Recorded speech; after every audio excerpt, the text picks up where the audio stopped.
दुनिया का सबसे बड़ा डॉन कानपुर वाले गजोधर चचा की जान क्यों लेना चाहता था? मौत राजू की हुई है पर मातम अमिताभ बच्चन और लालू यादव के घर भी पसरा है। कपिल शर्मा को सिखा दिया था सबक, मोदी योगी को राम हनुमान की जोड़ी मानते थे। कहते राजू श्रीवास्तव का जन्म ही दुनिया को खुश रखने के लिए हुआ था, लेकिन कौन जानता था उनका सबसे बड़ा दुश्मन दुनिया का सबसे बड़ा डॉन होगा। दुनिया का एक हिस्सा ऐसा भी जहाँ राजू श्रीवास्तव की मौत की खबर पर जश्न मनाया जा रहा है। आधा पाकिस्तान राजू से दुश्मनी निकालना चाहता था। दाऊद का पूरा गैंग देख लेने की धमकी देता था। राजू श्रीवास्तव की एक अपनी दुनिया थी। कॉमेडियन की जिंदगी पर्दे पर जितनी नकली होती है, असल जिंदगी में उतनी ही सच्ची होती है। राजू का कुछ किस्सा शायद आपको न पता हो। अगले 3 मिनट में सुनिए राजू को दुनिया 100 साल बाद याद क्यों करेगी।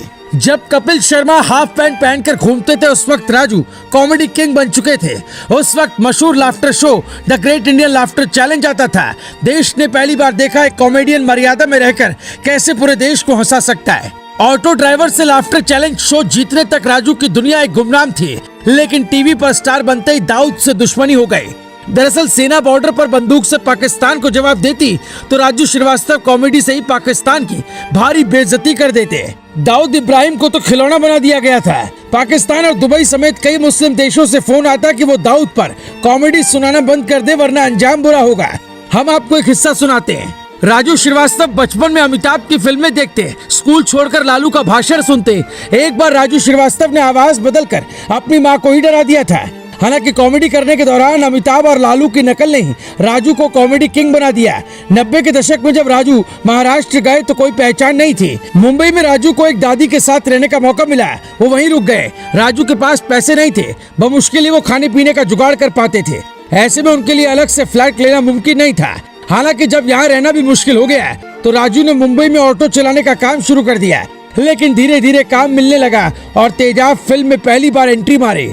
कपिल शर्मा को फूहड़ कॉमेडी के लिए हमेशा उन्होंने डांटा।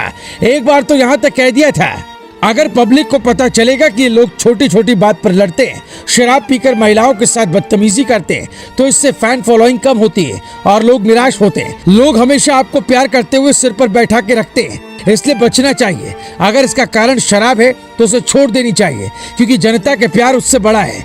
मैं चाहता हूँ कि सुनील ग्रोवर और कपिल मिल जाएं। राजू श्रीवास्तव गुत्थी को बहुत मानते थे। हालांकि बात आगे बढ़ी। 2014 में मोदी सत्ता में आए तो वो मोदी के दीवाने हो गए। बाद में जब योगी आए तो राजू ने मोदी योगी को राम हनुमान की जोड़ी मान लिया। इसलिए राजू के निधन पर पीएम मोदी ने गहरी बात कह दी। योगी आदित्यनाथ ने बचाने की हर कोशिश की। कुमार विश्वास कहते हैं कि राजू भगवान को हंसाने गए हैं। राजनाथ सिंह से लेकर अक्षय कुमार तक देश का कोई ऐसी शख्सियत जिसको दुख ना हुआ हो। लेकिन दाऊद का गैंग आज खुश होगा। वो लोग खुश होंगे जिन्हें राजू की कॉमेडी कभी समझ में नहीं आई। एक कहानी अक्सर लोग याद करेंगे।